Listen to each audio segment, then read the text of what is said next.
Howdy folks, and welcome to another episode of Mingles with Jingles, and I suppose the big news this week is what the heck happened to Armoured Warfare. For those of you who haven't caught up on the news, Armoured Warfare's publisher, My.com, have basically fired Obsidian, the developer of Armoured Warfare. They didn't go so far as to say we fired them, but that's basically what's happened. All development on Armoured Warfare has shifted from Obsidian to the publisher themselves, My.com, directly. Now, there were some sort of warnings that something like this might be happening back in December when Obsidian announced that they were having to lay off some employees because My.com had taken over partial development of Armoured Warfare. But there's a big difference between partial development and getting rid of Obsidian entirely, and that's exactly what My.com have done. And it's strange that it happens when it does, because Balance 2.0 is on the public test server for Armoured Warfare right now. Now, here's the thing. I have had some contact with some relatively senior My.com and Obsidian employees, and they've told me a few things off the record that I just wasn't able to repeat, because it was told to me in confidence, and these people still worked for Obsidian and My.com. However, they no longer work for Obsidian or My.com, so I figure I'm reasonably safe, and obviously not naming any names here. And this isn't just the case of some former employee pissed off and wanting to stir the shit with his former employer. This is information that I was made privy to months ago. What seems to be happening, or what seems to have happened, is that Obsidian and My.com both had fundamentally different visions for where Armoured Warfare was going to go. My.com basically wanted World of Tanks 2.0. That was it. They just wanted World of Tanks with modern vehicle skins. And Obsidian, they wanted more than that. They wanted the game to be similar enough to World of Tanks so that World of Tanks players would be able to jump in and play it without having to learn how to ride a bike all over again. But they wanted the game to be different on a bunch of fundamental levels. And I've long maintained that the ways that Armoured Warfare was different from World of Tanks were fantastic, and the perfect example is the way artillery works, because if you have a look at the sandbox server on World of Tanks right now, and we'll be talking more about that in a moment, massive artillery changes. And I have absolutely no doubt whatsoever that if Armoured Warfare had not been around, Wargaming wouldn't have felt that they were under any kind of pressure to rebalance artillery in the first place. I mean, sure, Wargaming's tweaked and tinkered with the way artillery works a couple of times in the past, but they've never really done anything fundamental. I mean, the last time artillery got a global rebalance, all they did was reduce the accuracy and increase the aiming time. And the only real difference that had was just to make the game even more RNG based for artillery players. When artillery landed a hit on a tank, it was still going to one-shot it. Well, we're talking high tiers here. And it's only now on the sandbox server where there are some fundamental and sweeping changes to the way artillery works, and not just artillery, because the changes that they're currently testing out, and I must stress that they're just testing so far on the sandbox server, have prompted some pretty fundamental changes into the way consumables work, not just for artillery but for everybody. And I have absolutely no doubt that if Obsidian hadn't taken the approach of basically saying, right, World of Tanks artillery, you suck. Not to put too fine a point on it, artillery in World of Tanks is shit. And it's not just shit for the people getting hit by artillery and getting one-shotted from full health to nothing in their tier 10 heavies, but it's also frustratingly annoying for the artillery players because it's so RNG dependent. It doesn't matter how much skill you might display as an artillery player. Once you hit that fire button, it's in the lap of the gods. RNG takes over and decides whether or not your target hits, misses and splashes, or lands in the next map. That's no fun for the person who does get hit by the artillery, and it's insanely frustrating for the artillery player. They put all that effort in and press the fire button, and you may as well just roll a dice to see what happens. That's not fun and compelling gameplay, so they did their artillery completely differently. Artillery was much more accurate, it did far less damage, it had a faster rate of fire. They single-handedly solved artillery camping the same spot the entire game by introducing the counter-battery artillery fire mechanic. Every time artillery fires, and enemy artillery get a map ping, alerting them to their position, so they have to relocate after firing. All kinds of things that they threw in: support rounds, smoke screens that they could fire to cover friendlies, illumination rounds that they could fire to spot enemy tanks, all kinds of good stuff that just made artillery gameplay so much more satisfying in Armoured Warfare for both the artillery player and so much less frustrating for the victims of artillery. And I have no doubt whatsoever that if Obsidian hadn't taken that approach with artillery, just as one example, then Wargaming wouldn't have felt like they were under any kind of pressure to introduce any kind of fundamental changes to the way artillery works in World of Tanks. What changes are you talking about, Jingles? Oh boy, you wouldn't recognise artillery on the Sandbox server. It's completely different. Well, you'd recognise the vehicles, they haven't changed, but the way they work is just, it's so much better. First of all, they've removed all armour-piercing ammunition from artillery, so those T-92s that like to drop armour-piercing nukes on the top of IS-7s and just obliterate them in one shot, that ain't going to happen anymore. All artillery ammunition, and again, I must stress, this is subject to change, that's exactly what the Sandbox server is for, it's just for testing stuff. But all artillery ammunition on the Sandbox server at the moment is high explosive only. So what's the difference in premium ammunition? What do you get out of that? Increased splash radius. Pretty much all artillery has had increased splash radius on its high explosive ammunition anyway, but the premium ammunition has even more, and this is very, very important because of the way artillery is going to work, specifically the stun mechanic, but more on that in a moment. Going back to armour penetration values. The armour penetration values on all artillery high explosive ammunition has also been reduced. Now the reason they've done this is because the reason why you can see such huge differences in how much damage you cause when you score a high explosive hit on an enemy tank with artillery is because of the way high explosive actually works. All artillery has a splash radius, and what's been happening, let's say you're in the batch out 155-55 Tier 9 French artillery. The high explosive ammunition on that thing currently has 95mm of penetration. Let's say you're shooting at an E100 and you manage to score a hit on the engine deck behind the turret. That has 53mm of armour, so you're going to penetrate and do well over 1,000 damage if you score a direct hit on the engine deck. Now, what if you don't hit the engine deck? What if you miss the point of aim and you actually hit the E100 on the top of the turret where the armour's over 130mm thick? Well, you're not going to penetrate and do 1,250 damage inside the turret, but the explosion has a splash radius. And what the game does is it checks for anything within the splash radius to see whether or not the splash can also penetrate the armour. And there's only 53mm of armour on the engine deck, so you can, and it's going to do reduced damage, but the splash can still spread out looking for weak spots and penetrate there and still cause a lot of damage.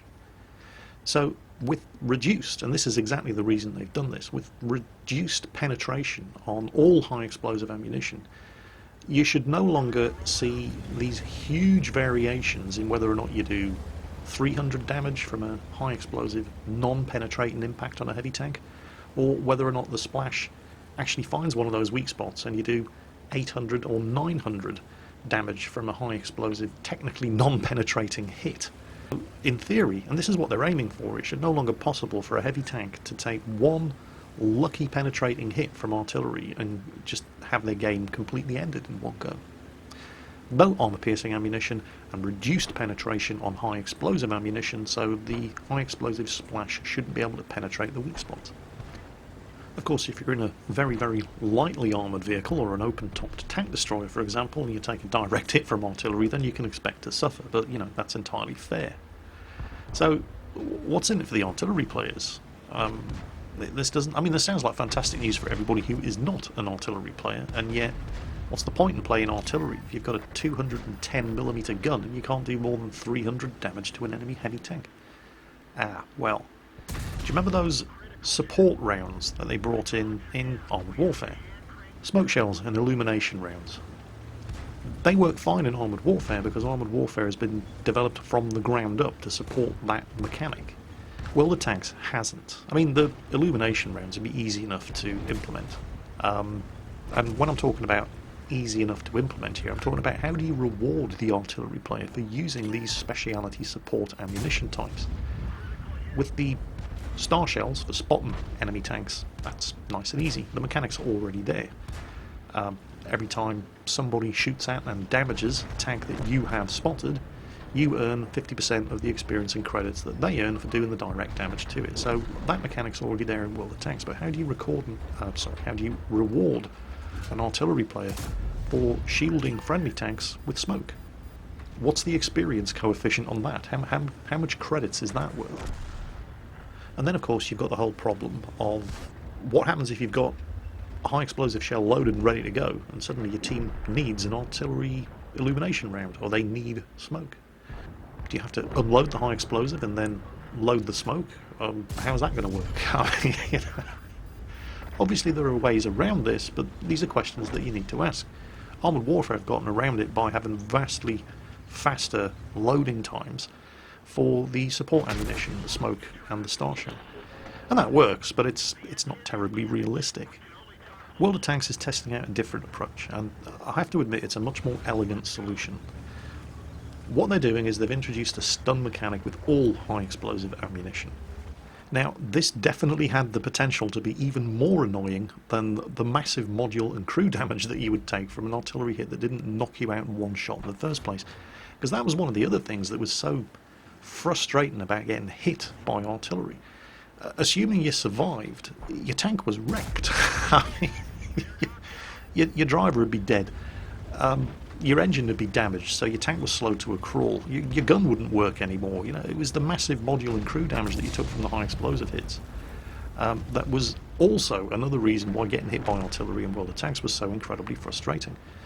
And if they'd screwed up this stun mechanic, it would have been just more of the same. But I do have to say, I think they've pretty much nailed it. And we'll go into the details and I'll explain why. So, currently on the sandbox server, here's what happens if you're playing artillery and you spot a bunch of enemy tanks. Now, remember, you've got no armour-piercing ammunition, and the penetration on your high explosive ammunition is never going to be enough to actually penetrate the weak spot of a heavy tank. But you spot a bunch of enemy tanks all nicely clustered up. Now, don't forget, the splash radius of all of your high explosive ammunition has been increased to compensate, and premium high explosive ammunition has an even bigger splash radius. Why is this important? Well, now artillery players are going to be rewarded more, instead of just chasing that one target down all the time. You know what it's like when you know you've been marked by the enemy artillery. They've hit you once and they think, nom nom nom nom nom. I've already damaged that IS-7 and I'm already aimed at him. So we'll just wait to reload and we'll hit him again and again and again. It's no longer going to pay for artillery players to do that and just focus their fire on one tank over and over and over again. They're going to be encouraged to spread the love around a bit more and assist their team more directly by trying to hit as many targets as possible with the splash of their high explosive ammunition. Because any tank caught inside the splash of that high explosive detonation gets that stun effect applied. This basically disables the tank for an amount of time relative to how much armour the tank has. So, let's say for example, you're in your artillery and you spot a heavy tank and two mediums pushing through a gap that your team doesn't have covered. You hit all three of them with the splash from your high explosive and it temporarily knocks all three tanks out. Now the heavy tank is going to take less damage and it's going to be stunned for maybe 9 seconds. But the two medium tanks are both going to take more damage. You're still not going to knock them out in one shot, but you've now hit 3 tanks, so this is going to compensate for the fact that you weren't able to do 800 or more damage to one, but you've managed to do 300 damage to the two mediums, and you've done 200 damage to the heavy. The heavy's now been disabled for 9 seconds, and the two mediums have been disabled for 13 seconds. And anybody on your team who starts shooting those tanks up while the stun is in effect works just like the spotting mechanics that reward scouts. You take 50% of the credits and experience that everybody else on your team gets for doing direct damage to those tanks while they've been stunned.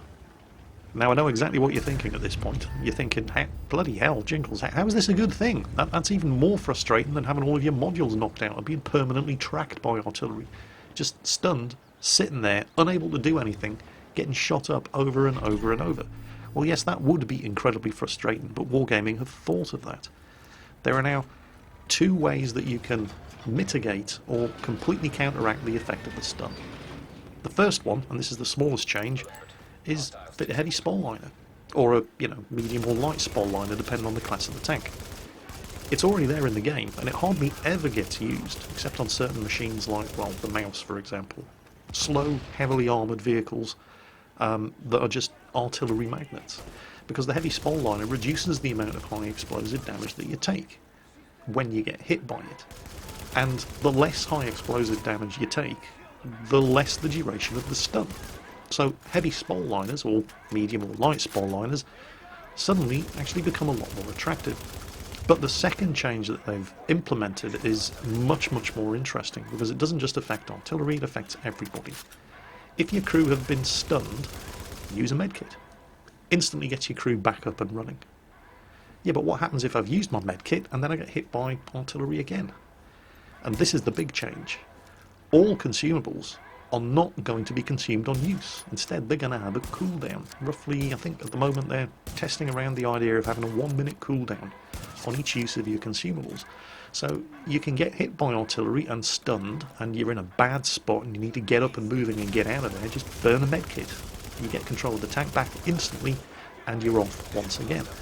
And you can use that medkit again a minute later. And I think the idea is that premium medkits, for example, would have a reduced cooldown. And this is great, because it doesn't just apply to clearing the stun effect applied by artillery. You can reuse all consumables, including your repair kits. Now, what if you're playing a tank like the Leopard prototype, for example? This is just the first example that immediately leapt into my mind, because that tank is basically made out of ammo racks. Every time it gets hit, its ammo rack gets damaged, slowing the reload of the gun. In fact, it's so bad on my Leopard prototype that not only do I have the safe stowage skill on my loader, I also fit a wet ammo rack, and I go into battle with 2 repair kits. Because at some point, I'm going to lose my ammo rack. Wouldn't need to do that anymore. Tank gets damaged, ammo rack gets taken out, use the repair kit. And you can use it again a minute later, if anything else happens to the tank. So this is a massive change, not just for artillery, but for everybody in World of Tanks. And these changes mean, because the problem of getting heavy tanks off their arses and into the fight has been a perennial issue in World of Tanks, and they've tried all kinds of things to try to address this issue. And a lot of the problems that we're currently suffering in World of Tanks, the corridor meta, for example, which was introduced to try to make heavy tanks less fearful of getting shot up in the flanks by giving them clear designated lanes on the various different maps. And that didn't work, of course. It just made light tanks completely irrelevant, because they couldn't get around the flanks anymore, because there was no cover and concealment available for them to do it, which meant that Wargaming then had to look into all kinds of different ways of trying to make people play light tanks more, and tank destroyers suddenly started to dominate, parked at one end of these fire lanes, and heavy tanks wouldn't move because the tank destroyers were going to hit them and do 850 damage, so now all the tank destroyers had to be rebalanced as well. And all of these problems arose because heavy tanks wouldn't get off their arses and move forward because they were afraid of getting hit by artillery.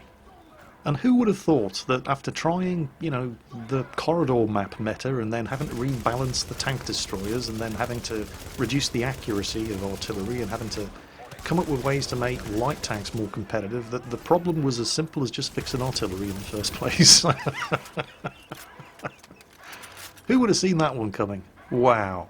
Well, I'm very, very happy to report that based on what I've seen on the Sandbox server, they really do seem to have nailed it. Not everybody's happy with the changes, of course. I've seen artillery players complaining, oh, this is great, I can't damage heavies anymore. Well, you can, you just can't one-shot them anymore. Cry me a fucking river. I've also seen artillery players complaining, oh, well, I'll just focus down the lights and mediums from now on because I'll do more damage to them. Well, yeah, you can do that, but, good luck hitting them, because they are lights and mediums after all. And don't come complaining to me when you get team killed because you completely ignored the heavies who were exploiting the gap in the middle of the map and are now rumbling straight into your base. So, yeah, there are some die-hard artillery players who just, they're resistant to change, and they don't like this. But the majority of the feedback that I've seen so far has been overwhelmingly positive, and rightfully so, because it's such a simple and elegant change to the way the game works. And it fixes so many problems on so many different levels. And the best solutions always are the simple ones, and this definitely is. At least in my opinion. Your mileage may, of course, vary.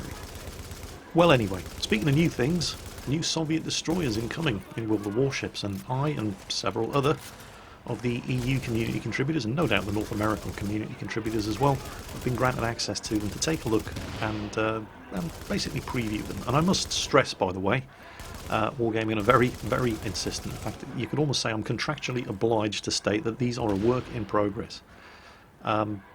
They're very, very likely to change before we actually see them on the live servers. So there you go, contractual obligations out of the way.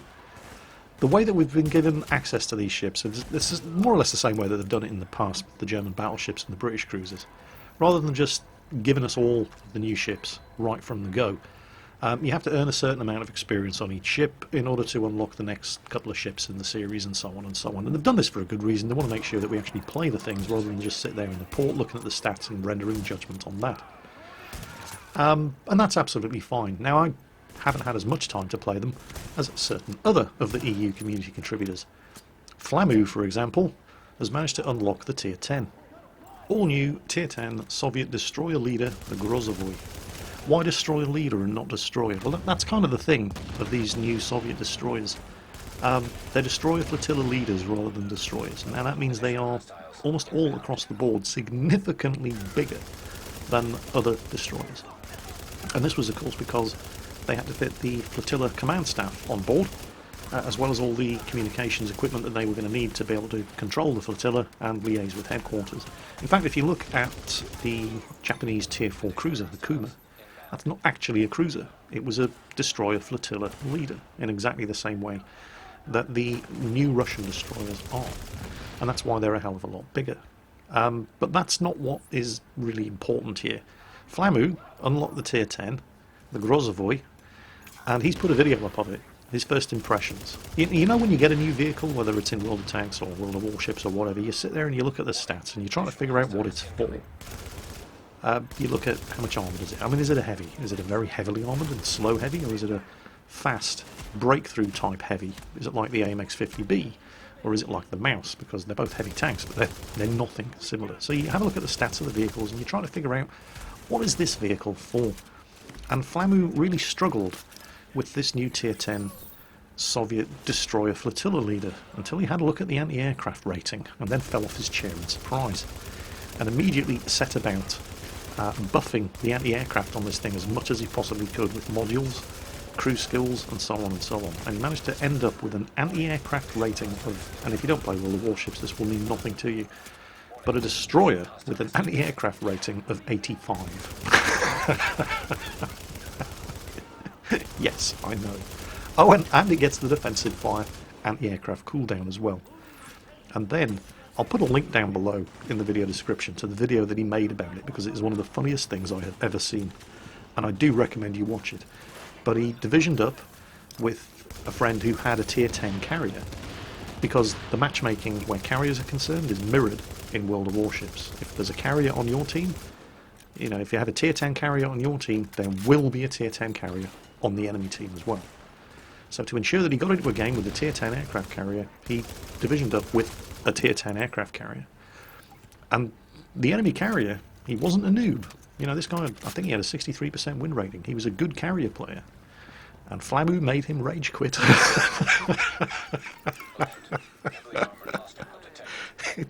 It's one of the funniest things I have ever seen. He deliberately went out of his way to make himself a target for the enemy aircraft carrier. There's all these waves of dive bombers coming in. And the carrier was like, haha, destroyer noob, caught out of position. I will feast on you. Holy shit, where did all my planes go? You need to see this video. It is it's certainly the funniest thing I've seen this week. Anyway, link down below in the video description. For an idea, you know, subject to change obviously, what you can expect of the new Tier 10 Soviet destroyer leader, the Grozovoy. Well, actually that's not strictly true, because there are now two Tier 10 Soviet destroyers. The old Khabarovsk, the existing Soviet Tier 10 destroyer, that's still in the game, but they've renamed it. It's pretty much exactly the same as the old Khabarovsk, except for the consumable choices, which is very, very interesting. On this ship, you get to choose between having the smokescreen, and if you choose not to use the smokescreen, the other consumable available for this ship is a damage repair. That's right, it's the first destroyer in World of Warships to come with a heal, although you do have to give up the smokescreen in order to get it. There were a couple of other things that I wanted to talk about in this week's episode of Mingles with Jingles, but I figured, well, the majority of you probably wouldn't be too interested in stories from World of Warcraft, like, for example, in my random World of Warcraft raid group this week, where I was on my healer and managed to do more damage than one of the Retribution Paladins. And it wasn't that he was AFK or anything, he just sucked. Oh, and also, in another random pickup group raid in World of Warcraft, basically there's a dungeon tool available where you can just, it throws together a whole bunch of random strangers together and tosses them into a raid and says off you go, kill the bosses. And there was one scumbag who was actually AFKing throughout the boss fights, doing no damage whatsoever. We're just waiting for everybody else to carry him along. But he got his justice, because at the end of the first boss fight, he actually had the balls to complain that he didn't get any loot because he'd been AFK and hadn't done a single point of damage to the boss. Oh, what a shame. Cry me a river. That made my day, though. But the fact that he actually had the balls to complain about it, it's like somebody AFKing all the way through a World of Tanks battle and then having the balls to complain at the end, oh, I'm not going to get much experience or credits for this. I never touched the mouse once. I don't know. I don't know where people get their sense of entitlement from, but anyway, that's it for this week's episode of Mingles with Jingles. I hope you enjoyed it. I hope you have a great week, and as always, take care, and I'll catch you next time.